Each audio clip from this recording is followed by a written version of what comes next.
Hi. There is one video coming up, and it's about using Google to find substantive sources that I would love a refreshed video because of the changes in Google that you told me about.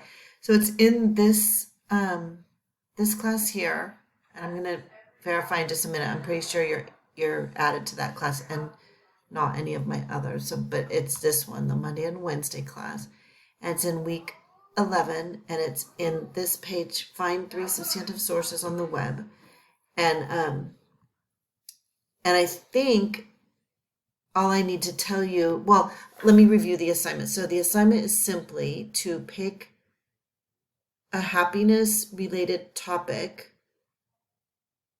to write their final essay about. I think it's 1,500 words, and maybe I don't know, five sources or something like that.